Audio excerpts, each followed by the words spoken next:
క్రీస్తునందు ప్రియమైన దేవుని సంగమా, ఈరోజు కూడా సబ్బాతు దైవారాధన కార్యక్రమంలోకి కూడొచ్చి మీ అందరిని కూడా ప్రేమతో మరోసారి ఆహ్వానం తెలుపుతున్నాను. సమయంలో పరిశుద్ధ వాక్య భాగాన్ని మనము ధ్యానం చేయబోతున్నాం. పోయిన వారం మనము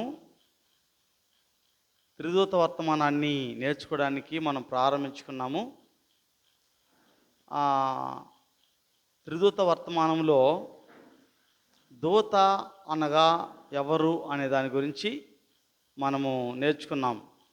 పరిశుద్ధ దేవదూతలు ఉన్నారు, వారు దేవుని సమ్ముఖమునందు ఉన్నారు. దూత అనగా వర్తమానం అందించేవారని నేర్చుకున్నాము. అంటే భూలోకంలో మానవులను కూడా ఆయా రాజుల కాలంలో, ఆయా ప్రవక్తల కాలంలో వర్తమానము ఇచ్చేవారిని, పంపించేవారిని దూతలని బైబిల్లో చదువుకున్నాము. కనుక ఈ రోజున త్రిదూత వర్తమానంలో ప్రకటన గ్రంథము 14వ అధ్యాయము 6-7 వచనాలు చదువుకుంటే మొదటి దూత వర్తమానం అని చెప్పబడతా ఉంది. అప్పుడు మరి యొక్క దూతను చూచి తిని, అతడు భూనివాసులకు అనగా ప్రతి జనమునకును ప్రతి వంశమునకును ఆయా భాషలు మాట్లాడు వారికిని ప్రతి ప్రజకును ప్రకటించినట్లు నిత్య సువార్త తీసుకొని ఆకాశ మధ్యమున ఎగురుచుండెను.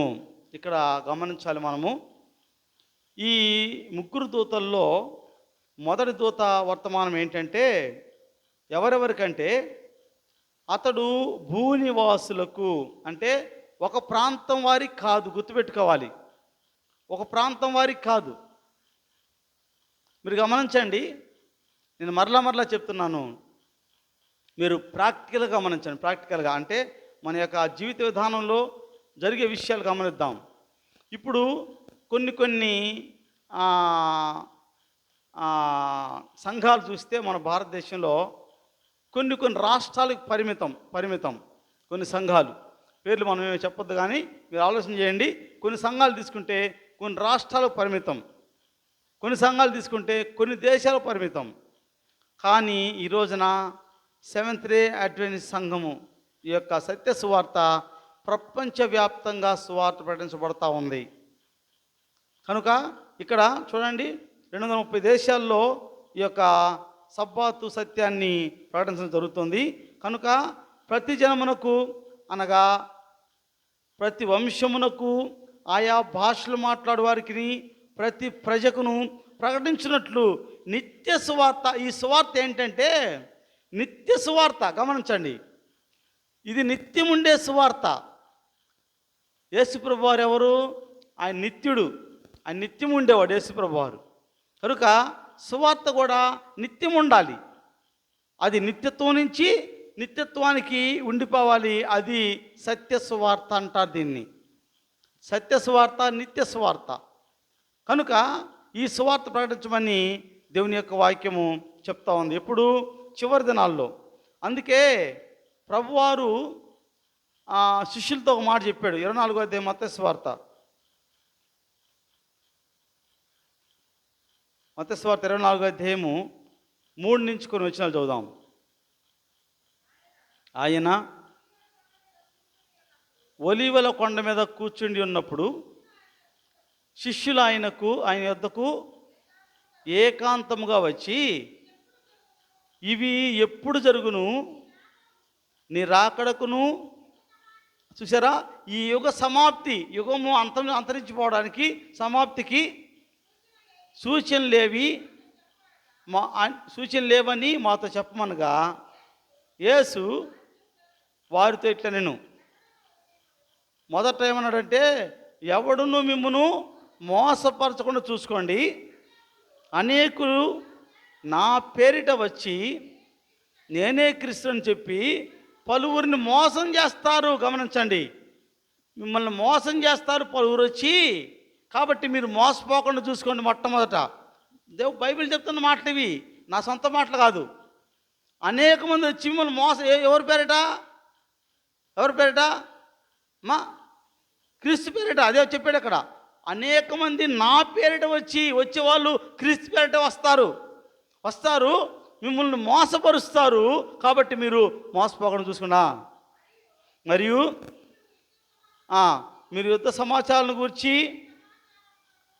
యుద్ధములను గూర్చి, యుద్ధ సమాచారాలను గూర్చి వినబోదురు. మీరు కలవరపడకుండా చూసుకోండి. ఇవి జరగవలసి ఉన్నవి, కానీ అంతం వెంటనే రాదు. జనం మీదకి జనము, రాజ్యం మీదకి రాజ్యము లేచును. అక్కడక్కడ కరువులు, భూకంపాలు కలుగును. ఇవన్నీ వేదనలకు ప్రారంభము. అప్పుడు జనులు మిమ్మును శ్రమల పాలు చేసి చంపెదరు. మీరు నా నామము నిమిత్తము సకల జనముల చేత ద్వేషింపబడుదురు. అనేకులు అభ్యంతరపడి ఒకరినొకడు అప్పగించి ఒకరినొకడు ద్వేషింతురు. అనేకులైన అబద్ధ ప్రవక్తలు వచ్చి పలువురిని మోసపరిచెదరు. అక్రమం విస్తరించుట చేత అనేక మంది ప్రేమలు చల్లారిపోవును. అంతం వరకు సహించిన వాడెవడో వాడే రక్షింపబడును. చివరిగా 14వ వచనంలో, మరియు ఈ రాజ్య సువార్త సకల జనములకు సాక్షార్థమై లోకమందంతటను ప్రకటింపబడును. అటు తర్వాత అంతం వచ్చును. చూసారా, ప్రభువు రాకడకు ముందు ఈ రాజ్య సువార్త సకల లోకాలకి ప్రకటించబడుద్ది అని రాయబడింది.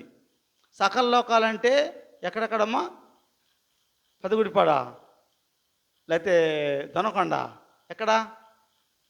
సర్వలోకము, ప్రపంచమంతటా ప్రకటించబడుద్ది. ఆ తర్వాత అంతం వచ్చుదని రాయబడింది. ఈ రాజ్య సువార్త అన్నాడు. అంటే ప్రభు రాకడికి సూచనలు ఏమంటే, ఈ రాజ్యం అంటే యేసుక్రీస్తు రాజ్య సువార్త అంటే ఆయన ఏ రాజ్యం వాడైనా? పరలోక రాజ్య నివాసి అయినా. ఈ లోకం వాడు కాదు. ఈ లోకాధికారి ఎవరు? సాతాను ఈ లోకాధికారి. సాతాను లోకాధికారి.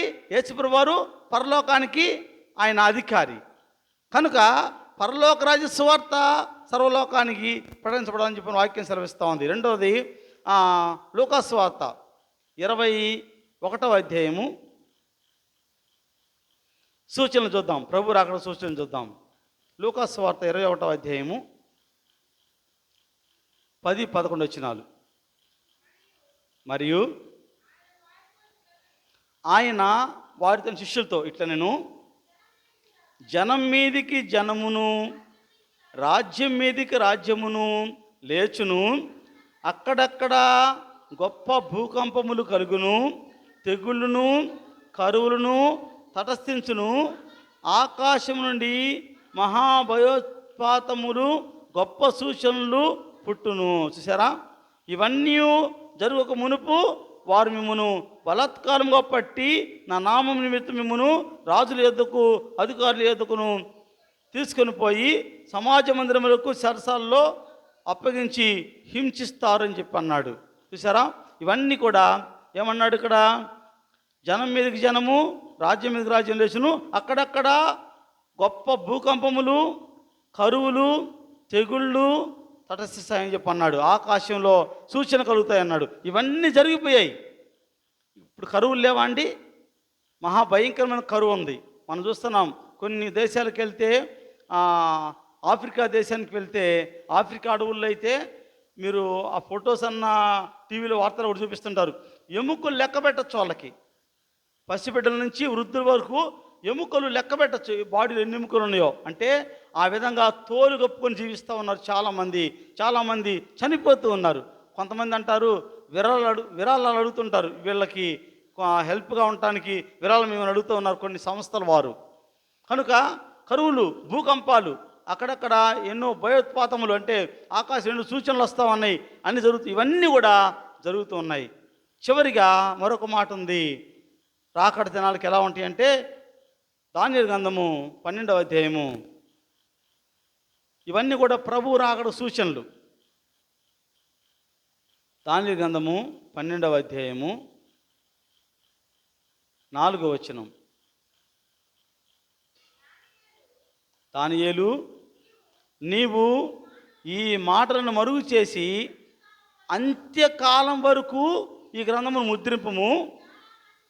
అంత్యకాలం ఎలా ఉంటారంటే, చాలామంది నలుదిశలో సంచరించి నందున తెలివి అధికమగును అని నాతో మాట్లాడు గాబ్రియేలును అతడు చెప్పాను. చూసారా, గాబ్రియేలు దూత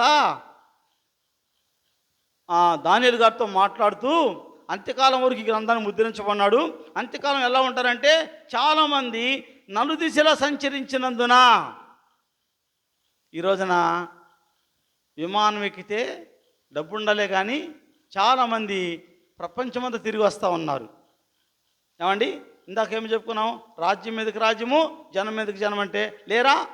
ఊర్లోనే ఒక జనం మీద ఇంకొక జనం, ఊర్లోనే.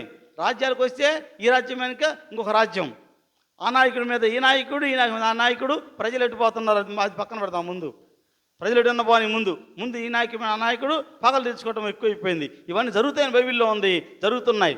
అదేవిధంగా ఇప్పుడు జ్ఞానము అధికమవుద్దంట. ఎప్పుడు? అంత్య దినాల్లో. ఈ రోజున జ్ఞానం అధికమైంది. ఇవన్నీ జరిగిపోయినాయి, గమనించండి.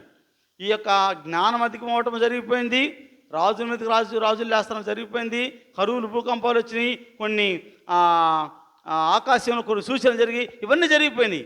జరగాల్సింది ఏంటంటే 24వ అధ్యాయం 14 వచ్చిన మత్తయి సువార్త.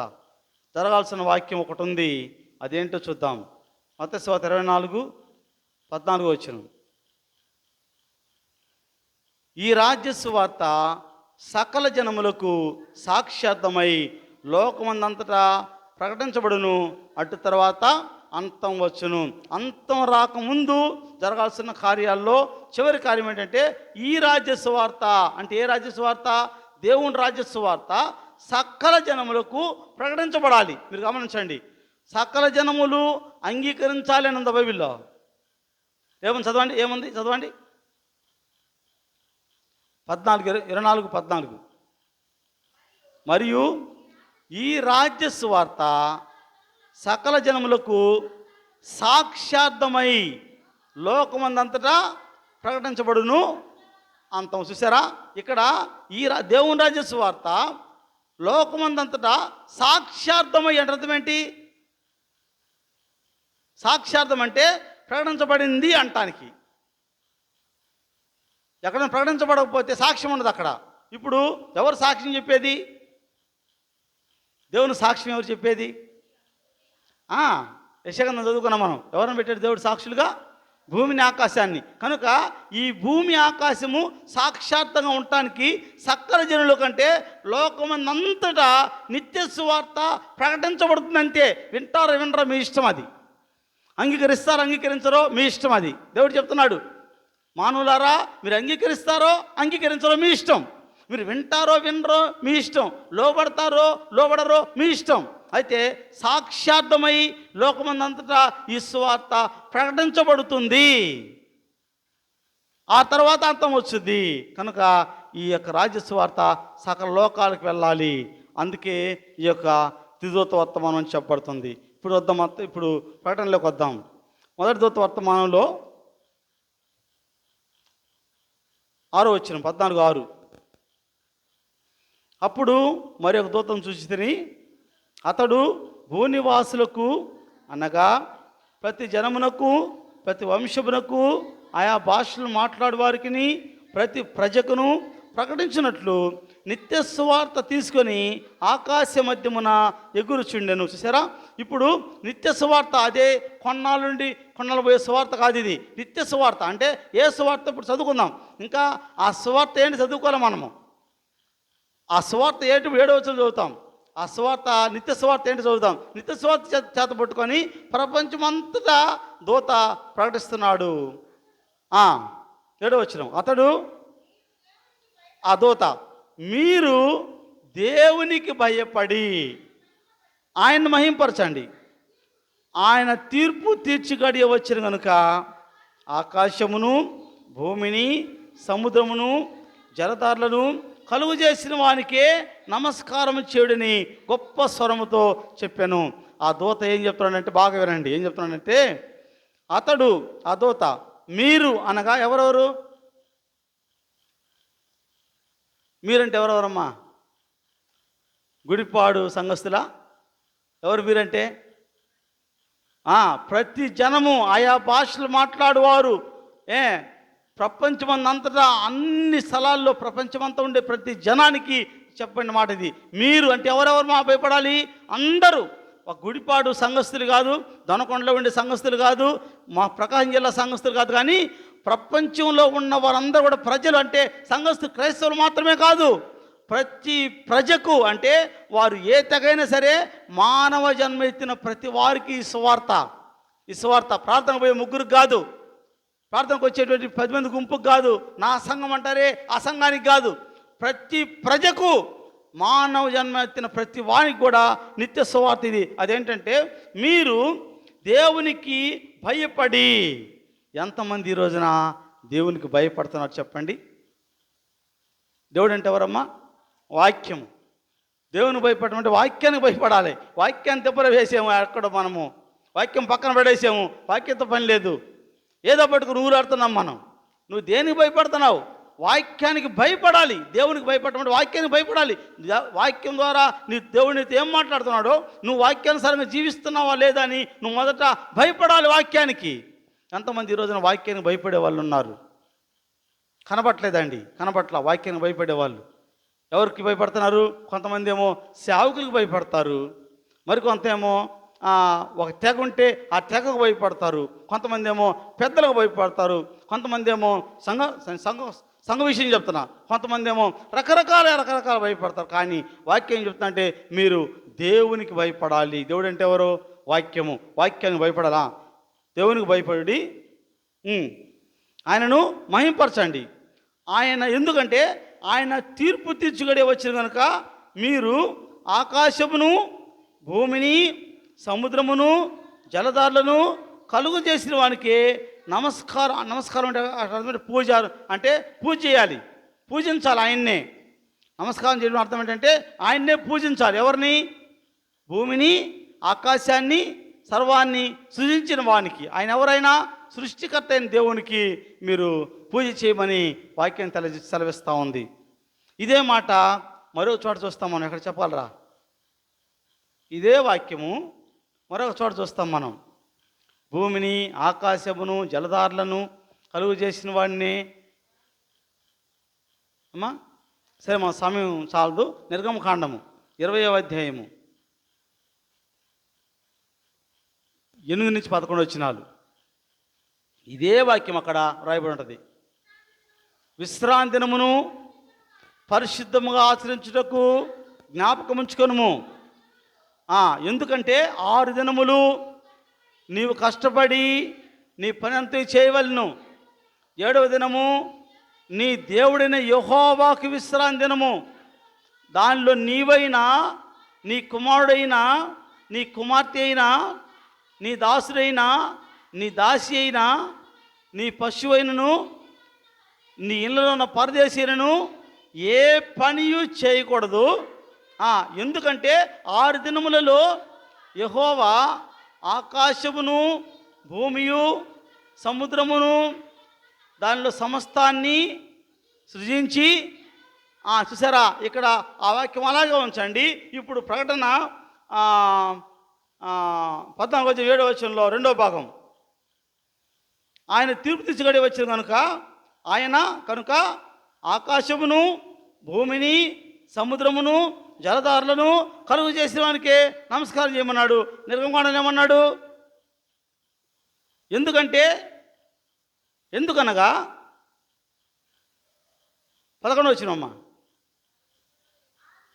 6 దినములలో యెహోవా ఆకాశమును, భూమియు, సముద్రమును, వాటి సమస్తాన్ని. చూసారా, 10 ఆజ్ఞల్లో ఒకటైనటువంటి ఆజ్ఞల్లో దేవుడు చెప్పాడు మీరు సృష్టికర్తని ఆరాధించండి, సృష్టికర్తని ఆరాధన చేయమని చెప్పాడు.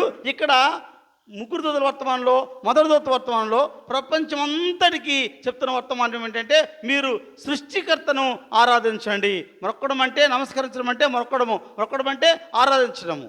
నమస్కారం అంటే మొక్కడం అంటే పూజించడం. కనుక మీరు సృష్టికర్తనే పూజించమని చెప్తున్నాడు. ఇక్కడ సృష్టికర్త ఎవరు? అది కావాలి మనకి. ఇప్పుడు ఎవరు సృష్టికర్త? ఎవరు చేశారు ఇవన్నీ అని చూస్తే బైబిల్లో చూద్దాం మనము. కొరింథీయులకు రాసిన మొదటి పత్రిక పౌలు గారు కొరింథీ సంఘానికి రాసిన మొదటి పత్రిక సృష్టికర్త ఎవరో కొన్ని మాటలు చూద్దాం. మొదటి పత్రిక 8వ అధ్యాయము 5-6 వచనాలు.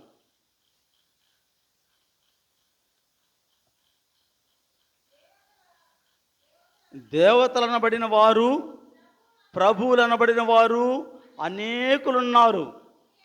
ఆకాశమందైనను భూమి అందైనను దేవతలనబడినవి ఉన్నను మనకు ఒక్కడే దేవుడున్నాడు, ఆయన తండ్రి. ఆయన నుండి సమస్తము కలిగెను, ఆయన నిమిత్తము మనమున్నాము. మరియు మనకు ప్రభు ఒక్కడే, ఆయన యేసుక్రీస్తు. ఆయన ద్వారా సమస్తము కలిగెను, మనము కూడా ఆయన ద్వారా కలిగిన వారము. చూసారా, ఎవరు సృష్టికర్త? యేసుక్రీస్తు వారు ప్రభు. ఆయన ఒకడున్నాడు, ఆయన సృష్టికర్త. సమస్తము ఆయన ద్వారా కలిగింది, మనం కూడా ఆయన ద్వారా కలిగిన వారము. ఇంత క్లియర్గా బైబిల్లో ఉందండి. చదవటమే మన పని. కానీ నువ్వు మనసు పెట్టి ప్రార్థనాపూర్వకంగా బైబిల్ చదవటం ప్రారంభిస్తే బైబిల్ లేని విషయాలంటూ ఏమీ లేవు. ఈరోజు బైబిల్ చదవకుండా పొడిగా 2 ముక్కలు నేర్చుకొని చెప్పే సేవకులు, ఆ 2 ముక్కలకే దీవెన, ఆశీర్వాదము రావాలని చెప్పే వాక్యాలు అవి వస్తాయని నీ జీవితం మారకుండా నేను చెప్పినా, మా తాత చెప్పినా, మా ముత్తాత చెప్పినా దీవెనలు రావు. గుర్తుపెట్టుకోండి. నీ జీవితం మారకుండా నేను సేవకుడుగా ఉండి నీకు వచ్చును గాక దిగును గాక అంటే ఏమి దిగదు, నీ కాడ ఏమి రాదు. ఏ సేవకుడు చెప్పినా రాదు. నువ్వు మారితే ఎవడు చెప్పైనా వచ్చింది అంతే. ఏ సేవకుడు చెప్పపోయినా నువ్వు మారేవనుకో, నువ్వు అర్హురాలు అయితే నీకేం అవసరమో నువ్వు అడిగి దేవుడిస్తాడు అన్నాడు. అక్కడ ఏమన్నాడు? నా యందు మీరు, మీ యందు నా మాటలు నిలిచి ఉన్నాడులా, మీకు ఏది ఇష్టం అడగండి, అది మీకు ఇవ్వబడుతుంది. గమనించండి, మొదట వాక్యం చదవాలి, వాక్యం నేర్చుకోవాలి, వాక్యాన్ని పరిశీలన చేయాలి, వాక్యాన్ని అంగీకరించాలి. అందుకే దేవుని వాక్యం ఎలా చదవాలంటే యెషయా 43వ అధ్యాయము.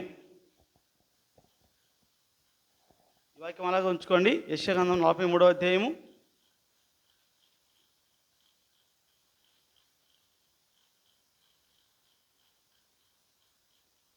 34వ అధ్యాయం 16వ వచనం. 34వ అధ్యాయం 16వ వచనం. యెషయా గ్రంథము 34వ అధ్యాయం 16వ వచనం. యెహోవా గ్రంథమును పరిశీలించి చదువుకొనుడి. అది ఇక్కడ దేవుని గ్రంథాన్ని ఎలా చదవాలంటే పరిశీలించి చదవాలి. ఏదో నాకు చదువు వచ్చు కదా, 2 ముక్కలుగా పని లేనప్పుడు గబగబా 2 ముక్కలు చదివేసి ఈరోజు 2 అధ్యాయాలు అయిపోయినాయి, ఈరోజు 3 అధ్యాయాలు అయిపోయినాయి అని లెక్క పెట్టుకొని పక్కన పెడితే అది అర్థం కాదు నీకు. దేవుడు తేలిక నీకు అర్థం కాడు. యెహోవా గ్రంథాన్ని పరిశీలించి చదవాలి, ప్రార్థనాపూర్వకంగా చదవాలి. నీలో ఏ తప్పిదము లేకుండా వాక్యానికి లోబడి పరిశుద్ధమైన జీవితం గురించి చదవాలి. అప్పుడు దేవుడు నీకు అర్థమవుతాను వాక్యం సెలవిస్తూ ఉంది. కనుక ఈరోజున మనం సృష్టికర్త ఎవరంటే ఆయన ప్రభు అయిన యేసుక్రీస్తు వారిని చెప్పని పరిశుద్ధ లేఖనంలో పౌలు గారి ద్వారా మనం చదువుతున్నాం. మళ్ళీ చదువుతున్నాం 5-6 వచనాలు. దేవతలనబడిన వారు, ప్రభువులనబడిన వారు అనేకులున్నారు. ఆకాశమందైనను భూమి అందైనను దేవతలనబడినవి ఉన్నను మనకు ఒక్కడే దేవుడున్నాడు, ఆయన తండ్రి. ఆయన నుండి సమస్తము కలిగెను, ఆయన నిమిత్తం మనం ఉన్నాము. మరియు ప్రభు ఒక్కడే, మనకు ప్రభు ఒక్కడే, ఆయన యేసుక్రీస్తు. ఆయన ద్వారా సమస్తమును కలిగెను, మనం ఆయన ద్వారా కలిగిన వారము. చూసారా, యేసుక్రీస్తు సృష్టికర్తన వాక్యం సెలవిస్తూ ఉంది. మళ్ళీ చదువుదాం ఇంకో మాట కూడా మనము. అపొస్తలుల కార్యములు 10వ అధ్యాయం 36 వచనం. అపొస్తలుల కార్యములు 10వ అధ్యాయము 36వ వచనం. చూసారా, చాలు. యేసుక్రీస్తు అందరికి ప్రభు. ఏమన్నారు ఇక్కడ? మనకు ప్రభు ఒక్కడే ఉన్నాడు, ఆయన ద్వారా సమస్త కలిగిందంటే యేసు ప్రభు ఎవరో ప్రభుమా? అందరికంటే ప్రతి మానవుడికి, మానవ జన్మ ఎత్తిన ప్రతి వ్యక్తికి ప్రభు ఎవరంటే యేసు ప్రభు వారు. పరిశుద్ధ లేఖనం. ఎందుకంటే ఆయన సృష్టికర్త కాబట్టి. ఎందుకు ప్రభు ఏడైనా? ఆయన సృష్టికర్త. ఈ లోకంలో ఈ యొక్క భూమి ఆకాశము సమస్తాన్ని నువ్వు ఆస్వాదిస్తున్నావంటే అంతటిని సృజించిన వాడు యేసు ప్రభు వారు కనుక ఆయన అందరికీ ప్రభు అని పరిశుద్ధ లేఖనాలు తెలియజేస్తూ ఉన్నాయి. కనుక ఈయన సర్వ సృష్టికి ప్రభు అయి ఉన్నాడు కనుక ఆయనే సృష్టికర్త మనం గమనించాలి. తర్వాత ఈనాడు సర్వలోకము సృష్టికర్తను మర్చిపోయి సృష్టిని ఆరాధిస్తూ ఉన్నారు. బైబిల్ చదివిస్తూ ఉంది, చదువుకుందాం. రోమపత్రిక 22వ అధ్యాయము, రోమపత్రిక 22వ అధ్యాయము 1వ అధ్యాయము 22 నుంచి 25 వరకు. వారి అవివేక హృదయము అంధకారమాయను, తాము జ్ఞానులమని చెప్పుకొనుచు బుద్ధిహీనులైరి. వారు అక్షయుడగు దేవుని కుమారుని దేవుని మహిమను క్షయమగు మనుషుల యొక్కయు పక్షుల యొక్కయు చతుష్పాద జంతువుల యొక్కయు పురుగుల యొక్కయు ప్రతిమా స్వరూపముగా మార్చిరి. చూసారా, ఈనాడు అక్షయుడకు దేవుని మహిమను, అక్షయుడు అంటే అర్థం ఏంటి? క్షయం అంటే అర్థం ఏంటి? నశించిపోయేది. అక్షయం అంటే ఎన్నటికి కూడా నశించిపోయింది. ఆయనే ప్రభు యేసుక్రీస్తు వారు. అక్షయుడకు దేవుని మహిమను, క్షయమగు అంటే నశించిపోయేటువంటి మనుషుల యొక్కయు పక్షుల యొక్కయు చతుష్పాద జంతువుల యొక్కయు పురుగుల యొక్కయు ప్రతిమా స్వరూపముగా మార్చిరి. ఈనాడు ప్రతిమలు ఏర్పాటు చేసుకొని మనుషుల యొక్క రూపాలని, మనుషుల రూపాలు, చతుష్పాద జంతువులు అంటే కింద పాకే జంతువులు ఈనాడు దేవుళ్ళు అయిపోయారు, మనుషులు దేవుళ్ళు అయిపోయారు. అలా చేసుకున్నారు అంటున్నాడు 24వ వచనము. ఈ హేతు చేత, ఏ హేతు చేత? ఇలా చేసుకున్న కారణం చేత వారు తమ హృదయముల దురాశలను అనుసరించి తమ శరీరములను పరస్పరము అవమానపరుచుకున్నట్లు దేవుడు వారిని అపవిత్రతకు అప్పగించెను. దేవుడే విడిచిపెట్టాడు వాళ్ళని, అపవిత్రతకు వారిని విడిచిపెట్టాడు దేవుడే. వాళ్ళని అప్పగించి వదిలేసాడు అనమాట. ఎవరంటే వీళ్ళు మారేక, వీళ్ళు సత్యానికి చోటెవరు, వీళ్ళు వాక్యానికి మనసెవరు, వీరు వాక్యానికి లోబడరు అని దేవుడు అసత్యానికి ఇటువంటి ఏమన్నాడు, దేనికి అప్పగించాడమ్మా? దేవుడు వారిని అపవిత్రతకు అప్పగించెను. పవిత్రం ఎవరంటే దేవుడు. ఆయన పవిత్రుడు, పవిత్రమైన వాక్యము. పవిత్రమైన వాక్యానికి లోపడకపోతే అపవిత్రమైన జీవితానికి దేవుడే వదిలేస్తాడు అంతే. ఈరోజు చాలామంది పవిత్రమైన వాక్యాన్ని విడిచిపెట్టి అపవిత్రమైన లోకాచారాలకు గురైపోతూ ఉన్నారు. అపవిత్రమైన లోకాచారమే మాకు కావాలని చెప్పి అంటున్నారు. గమనించండి, ఎక్కడ లేనిది. ఇప్పుడు చూసారా, బైబిల్ మనం దేవుణ్ణి ఆరాధిస్తున్నాము, బైబిల్ దేవుణ్ణి ఆరాధన చేస్తున్నాము. వాక్యం అనగా దేవుడు. మరి వాక్యమైన దేవుడు చెప్తున్న మాటలు పక్కన పెట్టి బైబిల్లో ఉన్నప్పటికీ కూడా చాలామంది చెప్తుంటే ఈరోజు నాతో చాలామంది అంటారు వచ్చి, అయ్యా బైబిల్లో ఉందేమో కానీ మాకు ఇదే కావాలయ్యా. అమ్మ నేను బైబిల్ చూపెట్టు, బైబిల్లో ఉంటే ఉందలయ్యా, ఇది ఎందుకు ఉంది, మరి ఇది మాకు ఇది కావాల్సిందే, మేము ఇది నమ్మాం. నా తన్నే వాళ్ళు ఉన్నారు. బైబిల్లో ఉంటే ఉందేమన్నయ్యా కానీ మేము ఇది నమ్మాం, ఇది తింటే. ఎంత అవివేకం అండి! సాతాను ఎంత భ్రష్ట మనసుకు గుర్తు చేశాడు చూడండి మనల్ని. బైబిల్ ఉన్నా సరే, బైబిల్ అంటే ఎవరు? దేవుడు కదా. బైబిల్ని పక్కన పెడితే, ఈ బైబిల్నే పక్కన పెడితే ఇంకా దేవుడిని ఎలా తెలుసుకుంటావు? దేవుడిని వాక్యంతో దేవుడిని తెలుసుకుంటావు. ఈ బైబిల్ పక్కన పెట్టేస్తే ఎలా తెలుసుకోవాలి దేవుడిని నువ్వు? ఈ బైబిల్లో ఏముంటుంది కదా మరి నేర్చుకోవాల్సింది. అలా జీవించమని వాక్యం బైబిల్ ఏం చెప్తుంది? చివరిలో ప్రకటన గ్రంథము తీయమ్మ 22వ అధ్యాయము 18-19 వచనాలు. ఈ గ్రంథమందున్న ప్రవచన వాక్యములలో చదువు ప్రతివానికి నేను సాక్ష్యం ఇచ్చినదేమనగా, ఎవడైనా వీటితో చూసారా, ఈ ప్రవచన వాక్యాల్లో ఏమన్నా కలిపిన ఎడల ఈ గ్రంథంలో రాయబడిన తెగుళ్ళు దేవుడు వాడిని కలుగు చేయను. ఎవడైనాను ఈ ప్రవచన గ్రంథమందు వాక్యములలో ఏదైనా తీసివేసిన యెడల దేవుడు ఈ గ్రంథంలో రాయబడిన జీవవృక్షంలోను పరిశుద్ధ పట్టణంలోను వాని పాలు లేక. చూసారా? అంటే ఈ గ్రంథంలో ఉన్న మాటలు నువ్వు తీసేసినా కలిపినా పరలోకం లేదు. క్లియర్గా ఉంది బైబిల్లో. నా మాటలు కాదు, నీ మాటలు కాదు. కానీ ఈ రోజున ఈ గ్రంథంతో మాకు పని లేదు. గ్రంథం పనిలే. వాక్యం ఏమన్నా చెప్పని, వాక్యంలో ఏమన్నా ఉన్నాయి, మాకు అవసరం అంటున్నారు చాలామంది విశ్వాసులు, చాలామంది సేవకులు. నా ప్రియ దేవుని బిడ్డలారా, ఈ గ్రంథంలో ఉన్న మాటలు, దేవుని యొక్క ప్రవచనాలు కానీ నువ్వు తీసివేసావంటే, ప్రకటన గ్రంథంలో ఉన్నటువంటి ఏ మాట తీసివేసినా కలిపినా నీకు పరలోకం లేదని వాక్యం సెలవిస్తూ ఉంది. కనుక ఇక్కడ ఏమంటున్నాడు? సృష్టికర్త యేసు ప్రభువారు, ఆయన మనకు ప్రభువు ఉన్నాడు. అయితే రోమపత్రిక 1వ అధ్యాయము 22 నుంచి 25 చదివితే అక్కడ ఏమన్నా చూడడం మళ్ళీ అన్నాడు 24 వచనం. ఈ హేతు చేత వారు తమ హృదయముల దురాశలను అనుసరించి, అంటే వాక్యాన్ని పక్కన పెట్టారు. వారి హృదయముల కంటే వారి మనసుకి ఏమైతే దురాశలు ఉంటాయి కొన్ని, ఆ దురాశ అనుసరించి నడుచుకుంటారు. వాక్యంతో పనిలే, మాకు దురాశ ఒకటి ఉంది. మాకేదో దురాశ అని అర్థం ఏంటి? నీకు కావాల్సింది కోరుకుంటే ఆశ, నీకు కావాల్సింది కాని దీన్ని కోరుకుంటే దురాశ. దేవుని బిడ్డకి ఏది ఆశించాలంటే ఆయన మీద ఆశ పెట్టుకోవాలి, ఆయన ఆరాధించాలి, ఆయన అలా జీవించమంటే అలా జీవించాలి. అలా కాకుండా దేవుని వాక్యానికి అతీతంగా నువ్వేం ఆశించినా అది దురాశ.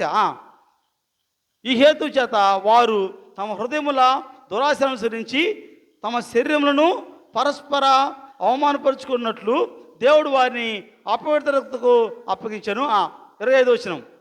ఎట్టివారు ఎవరైతే దురాశలు అనుసరించి శరీరాలని అవమానపరుచుకుంటూ వారి యొక్క జీవితాన్ని అపవిత్రతకు అప్పగించుకున్నారో అట్టివారు దేవుని సత్యమును అసత్యమునకు మార్చి.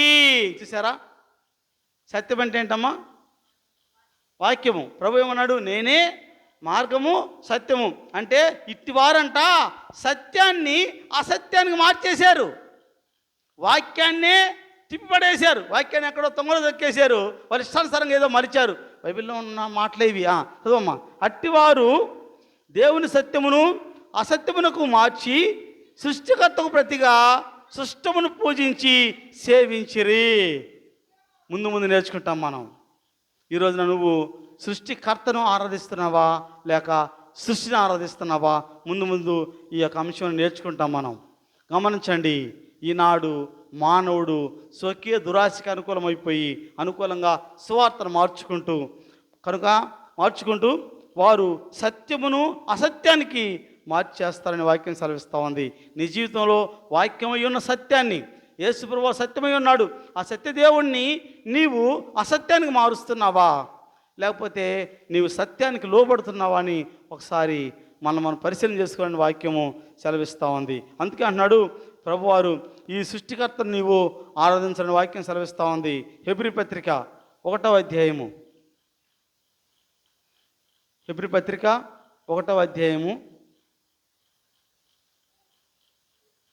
2వ వచనం.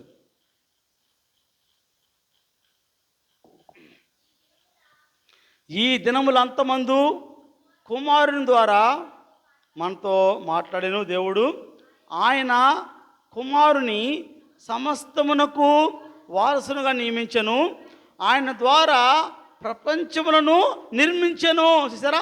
ఆయన సృష్టికర్త, యేసు ప్రభువు సృష్టికర్త. ఆయన ద్వారా దేవుడు ప్రపంచాలని ఆయన సృజించాడు. ఈ లోకంలో సమస్తము యేసుక్రీస్తు ద్వారా సృజించబడింది. ఈరోజు నువ్వు సృష్టికర్తను ఆరాధించాలంటే యేసు ప్రభువును ఆరాధించాలి. యేసు ప్రభువు అంటే ఎవరమ్మా? వాక్యము నామానికి పెట్టబడి ఉందని ప్రకటన 19:2 రాయబడి ఉంది. చూసారా? 19:13 చదవండి. ప్రకటన 19:13.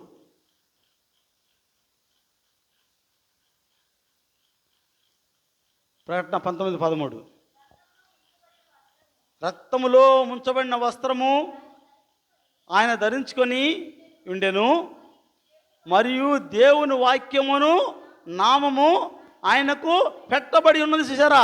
యేసు ప్రభువు అంటే వాక్యం అండి. ఈ రోజున గమనించండి, మరల చెప్తున్నాను, యేసు ప్రభువు అంటే వాక్యము. వాక్యాన్ని పక్కన పెట్టి నేను యేసుని ఆరాధిస్తున్నానంటే నువ్వు మాయలో ఉన్నావు, నువ్వు భ్రమలో ఉన్నావు. ఈ రోజున వాక్యంలో ఉండాలి. నువ్వేం మాట్లాడినా వాక్యానుసారమైన జీవితం నువ్వు కలిగి ఉండాలి. ఈ రోజున వాక్యాన్ని ప్రక్కన పెట్టి ఏవేవో చేస్తున్నారు. నిత్య సువార్త పట్టుకొని మీరు గమనించండి. కొన్ని డినామినేషన్లు మీరు గమనిస్తే ఈ మధ్యకాలంలో వచ్చిన డినామినేషన్లు కొన్ని. సృష్టికర్త ఎప్పటి నుంచి ఉన్నాడు మా? ఆది నుండి ఆయన ఆదియు అంతమునై ఉన్నాడు. ఆయన యేసుప్రభు వారు ఆది అంతమై ఉన్నాడు. ఈ రోజున కొన్ని డినామినేషన్లు వచ్చినాయి. ఈ మధ్య కాలంలో నేను చిన్నపిల్లడప్పుడు కొన్ని డినామినేషన్లు లేవు. నేను చిన్నప్పుడు నేను పిల్లవాడు కాబట్టి సండే స్కూల్కి శాబత్ స్కూల్కి వెళ్తున్నప్పుడు ఈ డినామినేషన్లు ఏమి లేవు, కొన్ని డినామినేషన్లు లేవు. ఇప్పుడు ప్రపంచంలో కాదులే, కొన్ని రాష్ట్రాల్లో ఆ డినామినేషన్ తర్వాత ఇంకేమీ లేవు. అందరూ ఒక గాలి అనమాట, గాలి తూర్పు గాలి అని ఒక గాలి వెళ్ళిపోతా ఉంది. అందరూ ఆ గాలికి అలవాటు అయిపోయారు. ఏమంటే అందరూ ఓగాల, ఆహా ఓహో, ఓగాల, దుల్లాడాల అలవాటు అయిపోయారు. ఎక్కడన్నా ఉందండి బైబిల్లో? ఎక్కడన్నా ఊగి దొల్లాడి చూపించగలరా బైబిల్లో? యేసుప్రభుని ఆరాధించే వాళ్ళు ఆత్మతో సత్యంతో. సత్యం అంటే ఏంటి? వాక్యము అంటే ఎవరు? యేసుప్రభు వారు. ఆత్మ అంటే ఎవరు? దేవుడు ఆత్మ ఉన్నాడు. అంటే నువ్వేం చేసినా వాక్యం ద్వారా దేవుని ఆరాధన చేయాలి. ఈరోజు వాక్యంతో పని లేదు. ఎంతసేపటికి రేపు చెప్తా. వాక్యం ఏముందంటే విశ్వాసి అయిన వాడు శ్రమలు పాలవుతాడు. రేపు చెప్తాను మీకు. ఈసారి వాక్యం చెప్తాను. విశ్వాసి అయిన వాడు శ్రమలు పాలవుతాడు. విశ్వాసి అయిన వాడు వస్త్రహీనుడుగా ఉంటాడు. విశ్వాసి అయిన వాడు నిందలకు గురవుతాడు. విశ్వాసి అయిన వారు సమస్యలకు గురవుతా. వాక్యం సెలవిస్తూ ఉంది. ఈరోజు నా సేవకులు ఏం చెప్తున్నారు? రా దీవెనలు వస్తాయి నీకు కుమ్మరించబడతాయి నీకు. ఎవరు చెప్పారండి? బైబిల్ ఏం చెప్తుంది? నువ్వు హింస అనుభవిస్తావు, నీకు కరువు వస్తుంది, నీకు అవమానాలు వస్తాయి, నీకు బైబిల్ చెప్తున్న మాటలు నేను ఈసారి మీకు చెప్తాను. ఈసారి వాక్యం మీకు చెప్తాను. వాక్యం చెప్తా అంటే విశ్వాసిగా ఉంటేనే ప్రభు ఏమన్నాడు? నన్ను నమ్మిన బిడ్డకు శ్రమ అన్నాడు. వాక్యంలో శ్రమ అంటుంటే ఈనాడు సేవకులు ఏం చెప్తారు? నీకు శ్రమ రాదు, నువ్వు రా, నీకు నా జేబులో ఉన్నాయి, నీకు ఇస్తాన్ని. ఈ మాయ మాటలకి గురైపోతున్నారు ప్రజలు.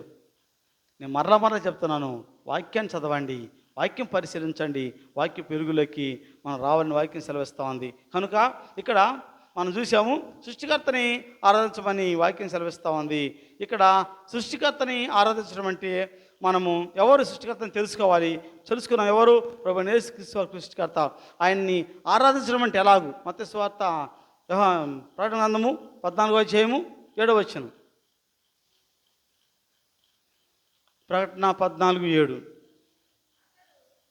అతడు మీరు దేవునికి భయపడి ఆయన్ని మహింపరచుడి, ఆయన తీర్పు తీర్చగడే వచ్చిన కనుక ఆకాశమును భూమిని సముద్రమును జలధారలను కలుగు చేసిన వారికి నమస్కారం చేయమని గొప్ప స్వరంతో చెప్పాను. ఈయన ఎవరంటే సృష్టికర్త. ఆకాశమును భూమిని సముద్రాన్ని కలుగు చేసిన వాడు సృష్టికర్త. ఆయన ఆరాధన చేయాలి. ఇక ఆ సృష్టికర్త ఎవరంటే యేసుప్రభు వారు నేర్చుకున్నాము. ఇక్కడ మీరు మొదట అన్నాడు, మీరు దేవునికి భయపడి అన్నాడు. దేవునికి భయపడటం అంటే ఏంటి? ఆయన్ని ఎలా ఆరాధన చేయాలి? ఇవి వచ్చేవారం మనం నేర్చుకుందాము. ఈ రోజున సృష్టికర్త అయిన దేవుణ్ణి ఆరాధించమని వాక్యం సెలవిచ్చింది. సృష్టికర్త యేసుక్రీస్తు ప్రభువు వారు క్రీస్తు అనగా వాక్యానుసారంగా జీవించి వాక్యపు వెలుగులో మన జీవితాలు కట్టుకొని పరలోకానికి వారసులు కావాలని నేను ఆశిస్తున్నాను. అటు కృప, ఆశీర్వాదము, దీవెన దేవుడు మనకు సదా అనుగ్రహించును గాక. ఆమేన్. ప్రార్థన చేసుకుందాం. పరిశుద్ధుడైన మా తండ్రి, ప్రేమ కలిగిన మా ప్రభువా, దయ కలిగిన మా స్వామి, మీ పరిశుద్ధ నామానికి వేలాది స్తోత్రములు చెల్లిస్తూ ఉన్నాం. ఆయన సబ్బాదినమందు మీ పాద సన్నిధిలో చేరి ఈ రీతిగా మీ నామాన్ని స్తుతించి కనపరిచున్నాం. దేవా మీ స్తోత్రాలు. అయ్యా, త్రిదూత వర్తమానం ద్వారా మీరు మాతో మాట్లాడి ఉన్నారు తండ్రి. అయ్యా, పోయిన వారమున మేము తండ్రి దూత అనగా ఎవరో నేర్చుకున్నాము. అంటే అయ్యా, వార్తాహరుడు అంటే వర్తమానం తీసుకెళ్ళేవాడు ప్రభా. దూతాన్ని నేర్చుకున్నాం ప్రభా. ఈరోజు తండ్రి ముగ్గురు దూత వర్తమానంలో మొదటి దూత వర్తమానంగా మీరు చెప్తున్నారు తండ్రి, సృష్టికర్తను ఆరాధన చేయమని. సృష్టికర్త ఎవరనగా అయ్యా మీరే సృష్టికర్త అని, అయ్యా మీ ద్వారా సమస్తం కలిగిందని, మీరే ప్రభా భూమిని, ఆకాశాన్ని, సముద్రమును, జలధారలను, దానిలో ఉన్న సమస్తాన్ని కలుగు చేశారని మీ లేఖలను చదువుకున్నాం ప్రభా. అయ్యా మీరే ప్రభు అయిన యేసుక్రీస్తు అని, మీరే సృష్టికర్త అని నేర్చుకున్నంత మీ స్తోత్రాలు. ఈ విధంగా ప్రభా మేము అయ్యా సృష్టికర్తను ఆరాధించవలసిన వారు అనగా యేసుక్రీస్తు అయిన మిమ్ముని వాక్యము ప్రభా మేము ధ్యానం చేస్తూ వాక్యానుసారంగా జీవించవలసిన వారమై ఉన్నామని నేర్చుకున్నాం ప్రభా. మీ స్తోత్రాలు. అయ్యా మీరు సృష్టికర్తకు భయపడమని చెప్పారు తండ్రి. అయ్యా మీకు భయపడటం అంటే ఏంటి, ఎలాగ భయపడాలి, తద్వారా మేము ఎటువంటి అనుభవం కలగాలనే విషయాలు నేర్చుకోబోతున్నాం. కృప చూపండి, అవి కూడా మీరు మాకు నేర్పిస్తారని ఆశిస్తున్నాం తండ్రి. అయ్యా విన్న వాక్యం ద్వారా మేము సృష్టికర్తను ఆరాధన చేసి మీకు సాక్షార్థంగా ఈ లోకంలో మేమందరము జీవించులాగిన కృప చూపించి మహిమ పొందమని మీకే ఘనత, మహిమ, ప్రభావములు ఆరోపించుకొనచ్చు ఈ యొక్క మధ్యాహ్నకాల స్తోత్రం మీరు అంగీకరించమని మా ప్రభువును మా ప్రియరక్షకునైన యేసుక్రీస్తు వారి పరిశుద్ధ నామమున ప్రార్థించి అడిగి వేడుకొంచున్నాం పరమ తండ్రి.